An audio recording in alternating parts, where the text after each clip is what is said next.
MPTF. Thank you.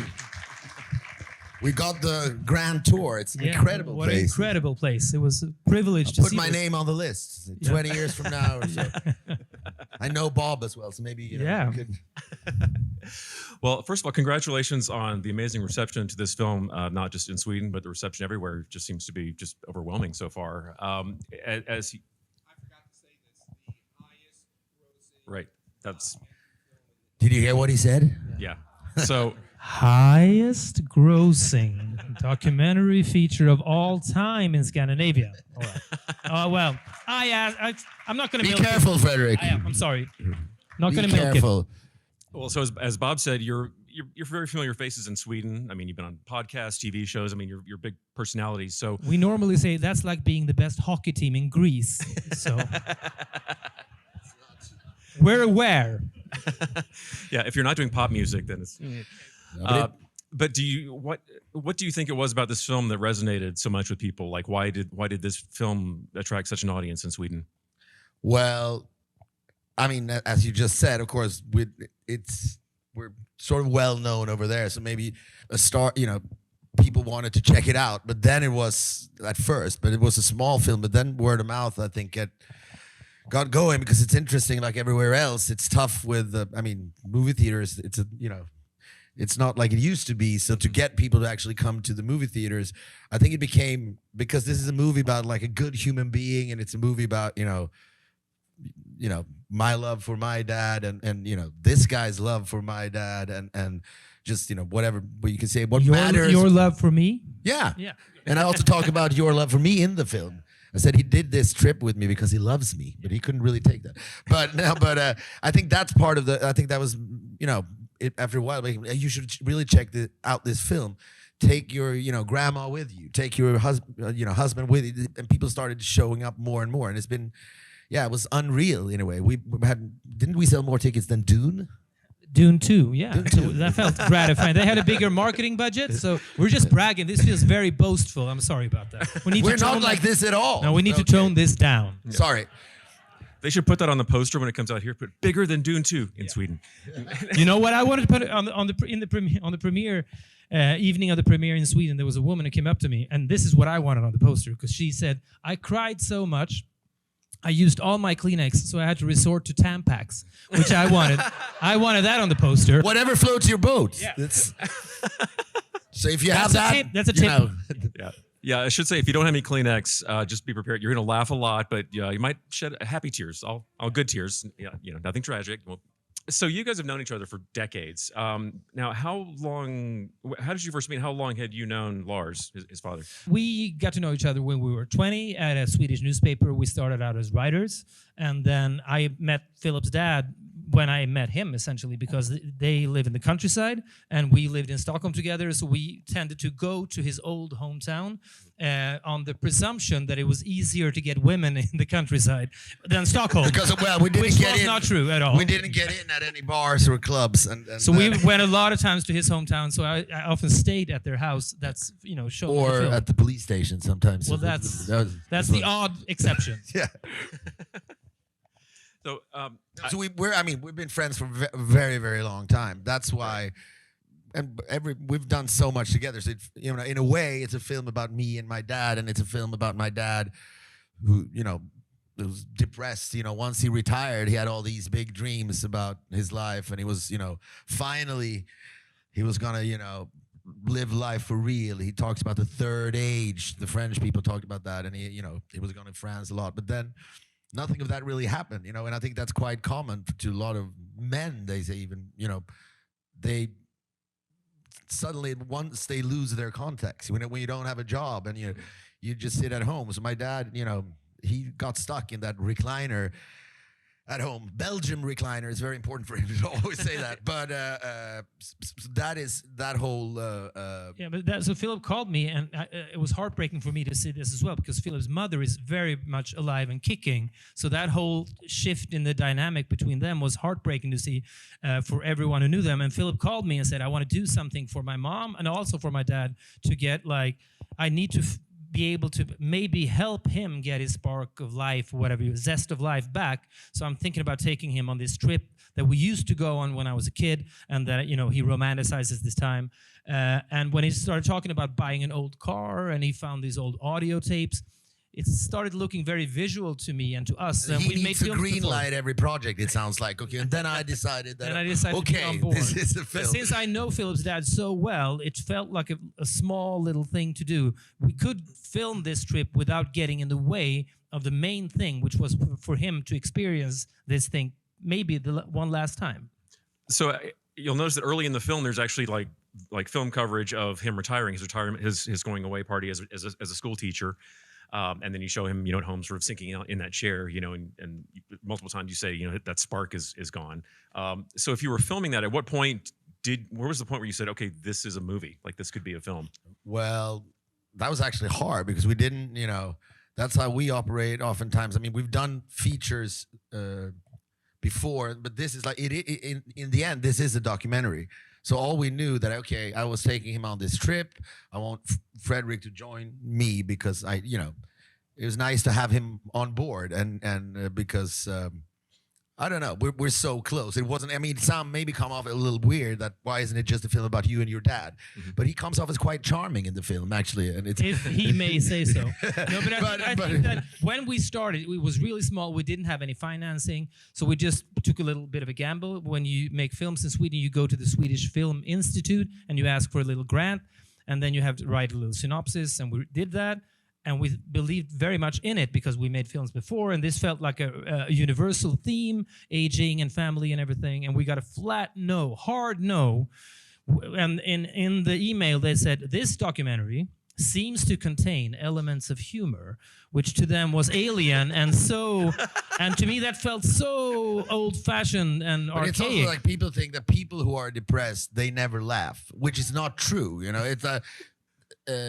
My dad laughs, and there are moments when he's, you know, happy. But yeah, but your question was like half an hour ago. You asked that question, and we've just been talking about. We didn't. I mean, I'm just saying we had to approach it like a documentary. So when things happen, it's not like we didn't have a grand plan. I mean, we know we were going to try to go to France in this old Renault 4, which is. I mean, it was like a suicide mission. It's such a bad. I wouldn't car. recommend it. It's also the first time we tried to put gasoline in it. Somebody screamed at us, no, this car doesn't know. It doesn't understand unleaded fuel because it's so old. You have to buy liquid lead to pour into it, which felt like such a crime to like the climate and everything. So don't talk about that, please. Well, like, climate is also like you could commit suicide in the car. If you Yeah, want. one little shot of that thing, and you're it's gone. over. Yeah, so. No, but so you know that's all we knew. We didn't know how it would end. I mean, when I started off, it's so weird to talk about a film sometimes before you've seen it. You know, that's why it's not like, oh, I don't want to reveal anything, but you can't relate to what we're talking about really. But it was. I mean, I guess I'm the dreamer in this duo, and he's the fact checker. So. Which is not always a sympathetic feature, but in the film it's okay. Especially for the dreamer. I think. But I thought that, okay, maybe I can sort of get my dad out of that recliner for real, you know, and it proved to be more difficult than I thought. And so in the end, you'll see that and maybe you'll notice it. But I think the last journey is a bigger journey for me in a way where I need to sort of come to terms with you know, that life consists of many different chapters, and then, you know, some of them are bright and happy and some of them are maybe not as happy, but there's always a silver lining to, you know, every chapter. And I guess I pushed my dad too hard for a while. I was like, come on, it's all in your head, you know, you need to put in an effort, look at mom, whatever. And he got stressed out by that. And I think now I can have there's a harmony for the first time in a way between me and my dad. And I listened to him, and I have not been a good listener in my life. Maybe you can sense that. Well, actually, I have two questions. The first question is the easy one. So where is the Renault now? Like, what happened to the car? It's still in storage in Stockholm, so Up for sale, well, it's going to be very expensive. So yeah, but we I still saw you have- got the Somewhere Over the Rainbow piano here, where that song was written. You can also have the car here somewhere. In Yeah, the, yeah. Or Yeah. go to the Academy Museum, or Yeah, like that's the car from this Swedish film. Okay. yeah. I was at the end of the movie. I was like, can you still drive it? Like, No, you can't really. I have to say. Oh, I you mean, can't. It's once we got to France, because that was where the film sort of ended, we were like, should we really drive it back? And we were just, no, let's splurge. Let's get it. So we just put it on a trailer and took the plane. But Because it was- going on the German Autobahn, there is no speed limit. So people are driving like 140 miles an hour, and we couldn't make it past 40. Yeah. And we had like camera mounted on the, so there was a whizzing by. It felt like very, very dangerous. But trust me, no animals were hurt during the production, etc., etc. or other motorists. Absolutely. And in fact, the friendship between the two of you is interesting in the film, because there's a point fairly early on where you say to him, you're like, this isn't going to work. Like, I think it's over. Like, how many of those conversations did you have, like, where you're talking to each other, like, I don't think this is going to happen? Like, were you nervous about it? Well, I think Fredrik, he's been noticing how my dad's health has been sort of deteriorating, and he's not the same person. But I have not sort of come to terms with that before. But this was a chance for Fredrik to also telling me, can't you see what I see? Mhm. He's still a great guy, your dad, and there's a lot of fun to be had with him, and but I don't think this will work. But then, so the filming and everything that happened, I mean, a lot of things, we had conversations off camera as well, but the on camera conversations, I mean, it was really the first time you said something like that. He said something, you think there's a magic wand and then everything will be this like before, and I guess I've been naive, and because I don't like, nobody likes change. But so you were Call the one, me the catalyst. yeah. And the fact checker. A lot of nicknames. A lot to live up to. I think one thing that's universal in this film that really hit me, that it captures, is no matter what your age is, sometimes you get that feeling, especially if you're, talking to your grandparents, you're going to a place on the other side of the world, and you think, okay, this is the last time I'm going to see this place, or I'm going to see this person, or this is going to happen to me. Like, was that a feeling that you got a lot when you're making this film? Like, it was sort of like a transition period in your life making this movie? Yeah, that's a very good question. I think that I sort of realized during this trip that Filip, as you will see, we sort of stage things to create like a reverse bucket list for his dad. That we want him to experience the best experience he's had before, without knowing that we staged them, even though the audience knows it. So we wanted him to have like the perfect trip. And after a while, it started to dawn on me that this is not really Filip wanting this for his dad. It's kind of Filip wanting it for himself. He wants to experience this one more time with his dad before it's too late, so to speak. So it's a little bit like a man trying to reverse time or whatever.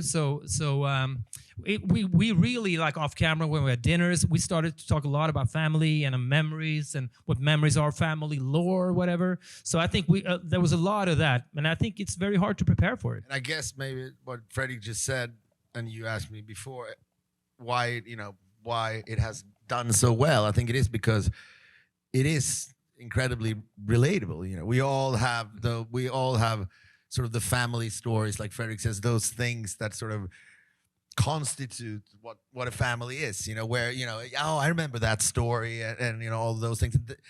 And, it's like, oh, at that table, my dad always told that old same story every summer. It's not a very good story. You'll see it in the film. It's not a good story. Yeah. Brace yourself for a mediocre story about Harry Belafonte. But my dad was the always point of it is, it's not that great, but that's kind of the point of it, because that's the way it goes. But it was always a ticking bomb in my family that, if my mom saw Harry Belafonte on TV, she always said, like, he's so beautiful, and my dad is very jealous.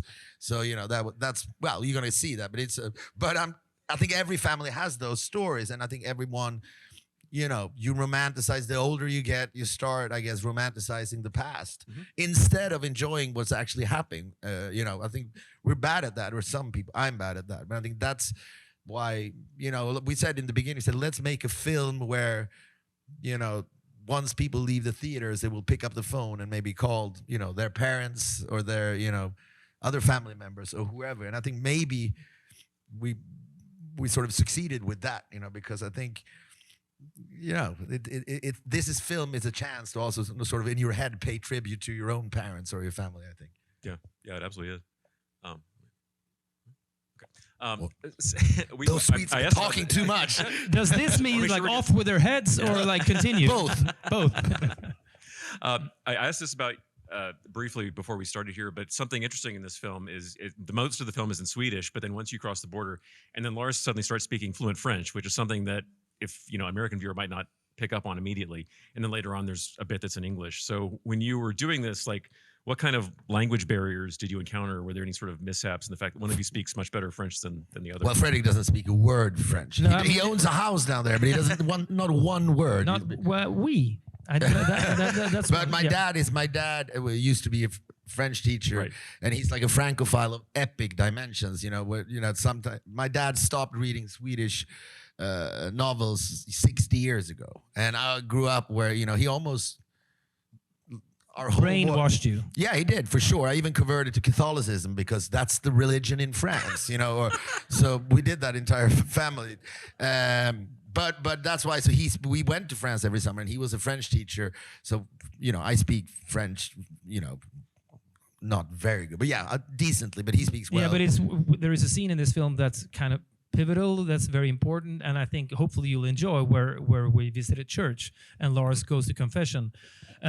And I don't know any French. I had no idea what they were talking about. And then when I realized afterwards, it was I had no idea this was going to be this moving and funny and strange. But that's like an obstacle. But I have only myself to blame. Yeah. But I mean, it's harder if you don't understand. And you don't want to walk around with an interpreter. Everything takes so long. Mm-hmm. So I mean, this was my semi-interpreter.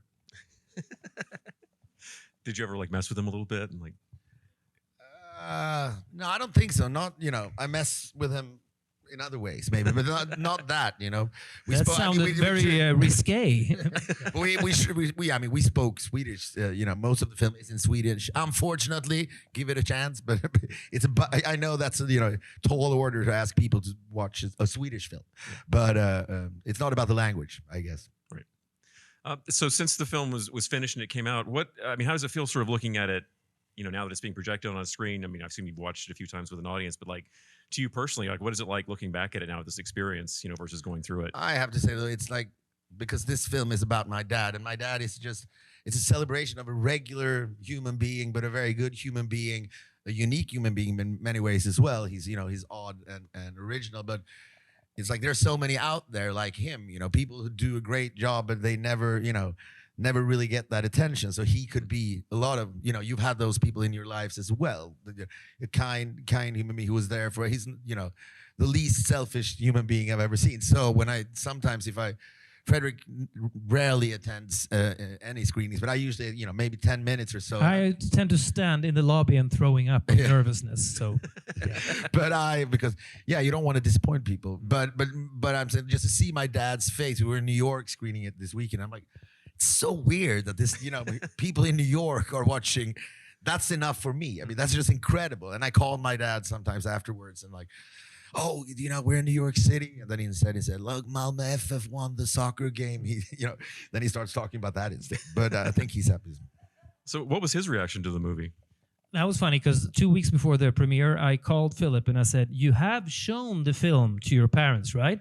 And I know him so well, I can detect when a white lie is coming out. There's like a word salad coming out of his mouth that's just nothing. And that means that down the line, he's going to lie to me. And he said, well, I tried to show the film to them, but my mom, with her HD, whatever, she just kept talking. I had whatever letters. Yeah. But so I called Philip's mom and I asked her, has Filip tried to show the film to you? No, we're super curious. Get her immediately. I really thought I had. Well, that's on you. So I jumped in the car, took my laptop, drove to Köping, the name of this small town, and I showed it to them. I was very nervous. We've done documentaries before, and it's there's huge responsibility if people are open with their lives and their stories, and you don't want to disappoint them. You don't want them to feel betrayed or exposed or whatever, and taken advantage of. So I was very nervous, and Lars, Philip's dad, sits very close to his big screen that he watches soccer on.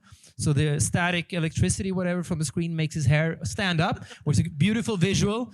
And then he looked intently for 90 minutes, and then he just, turned his head and looked to me, and he said, "This has class," which like an original weird way. I think he wasn't really prepared for the bigness of the film in a way. That was something we, along the way, I think we saw that. But that's how we want to make this film. Whereas, he's just a teacher, but we treat him as if he's Roosevelt.